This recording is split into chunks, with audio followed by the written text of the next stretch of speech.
Hi everyone, I welcome you all on this channel that is Shine in Law with Dr. Mithun. We know that what is judicial creativity? It is nothing but a creative role played by the judges or a very active role played by the judges while interpreting the provisions of the law or while interpreting the provisions of the constitution. It is also known as a judicial dynamism or it can be termed as a judicial activism. But while doing that judicial creativity or while doing that judicial activism, what tools and techniques can be used by the judge? That we are going to discuss in this particular video. I welcome you all on this channel that is Shine in Law with Dr. Mithun. Now, when we talk about the tools for the judicial creativity, in that first we have to understand the delusion of principle of locus standi, which resulted in appreciation of principle of public interest litigation. That is a very important tool in today's modern progressive era when we talk about judicial creativity.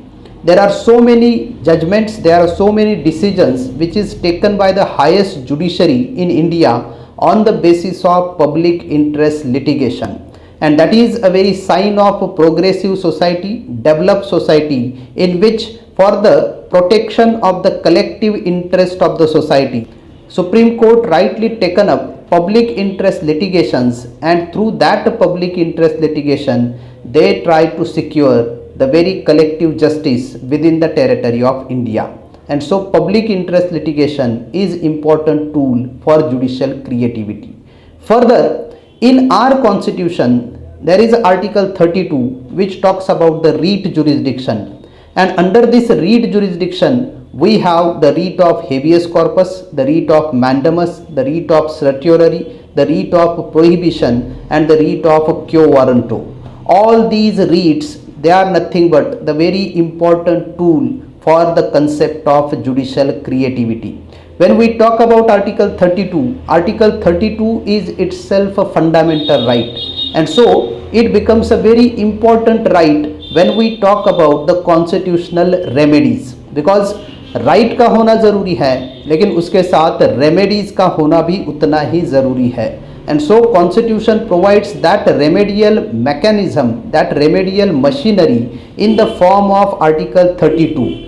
In the similar manner, Article 226 is having a writ jurisdiction of High Court within the territory of a particular state, and in that particular state even High Court's jurisdiction of 226 is becomes a very important tool for judicial creativity. Now further, when we talks about the tools, there is Article 141, Article 142 of the Indian Constitution. Now these two provisions, they talk about the complete justice. So Supreme Court can declare the law within the territory of India whenever there is a need to declare such law to do the complete justice under Article 141 and under Article 142. That enormous power is always there with the Supreme Court. And so these two provisions, they are very powerful provisions in the hands of the Supreme Court, that also can be termed as a important tools for the judicial creativity. Now with this, when we understand the techniques of judicial creativity, we need to understand that Supreme Court evolved with the compensatory jurisprudence within the territory of India, because in the territory of India, whenever we need to protect the fundamental rights of illiterates, the fundamental rights of the marginalized sections of the society, fundamental rights of the poor, vulnerable sections of the society, then there is a need of not only the protection of all these sections within the territory of India, but also there is a need of some compensatory mechanism needs to be evolved. And so this compensatory jurisprudence is considered as one of the technique for enforcement and protection of fundamental rights of such particular peoples who are vulnerable, who are poor, who are illiterate, and who are in that particular disadvantageous conditions. Now along with this compensatory jurisprudence, we understand that the very gamut of fundamental right which was expanded from the Maneka Gandhi versus Union of India, and because of that we understand the fundamental rights like Article 14, Article 19, Article 21, Article 22 of the Indian Constitution. They are very important fundamental rights, and so the doctrine of fundamental right is itself, we can understand the very technique of that particular judicial creativity. Now, a very landmark judgment which was decided by the Supreme Court, and that was nothing but the Keshwananda Bharati versus State of Kerala, in which, while curtailing the amending power of the Parliament, Supreme Court rightly stated that under Article 368 of the Constitution, Parliaments cannot exercise the amending power up to such extent through which they can destroy the very basic features of the Constitution. And so, in the form of that particular doctrine of basic structure, the Parliament rightly impose a limitation, a restriction on the amending power of the Parliament. And so, this doctrine of basic structure is itself a technique for the judicial creativity, because on the line of this particular doctrine of basic structure, later on so many cases decided, determined by the Supreme Court within the territory of India. And so that is also one of the technique for the judicial creativity that we need to understand. Apart from that, when we understand the relation between directive principles and fundamental right, we need to understand that the nature of a directive principle of state policy, which is considered as a non-justiciable, cease to be exist. And now we have to understand, we have to consider that as like a fundamental rights, even directive principles, they are also so much so important. And so in the changing needs of the society, we have to understand that we supposed to read the fundamental rights even in the directive principles of state policy. And that we have already done in regards with Article 45 when we talk about the right to education. And so earlier it was there in Article 45, but now that right to education, because of Article 21A of the Indian Constitution, in part 3 of the Constitution, that is a fundamental right, we started to recognize right to education as a fundamental right within the territory of India. And so this also become a new technique for the judicial creativity, in which we are reading the fundamental right even in the directive principles of state policy.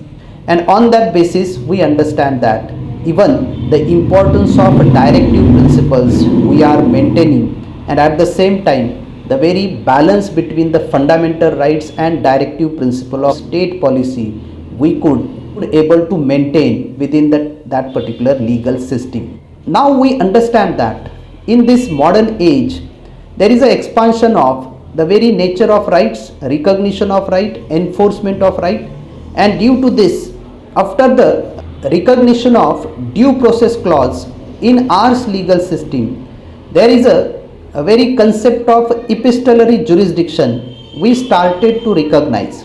Even we started to recognize, in which we understand that even a postcard letter can be converted into writ petition, and the Supreme Court started to read even the letters of the common people when they are writing or addressing to the Honorable Supreme Court. That letters also converted in the petition by the Supreme Court. That is also a dynamism what we are understanding in the judicial creativity.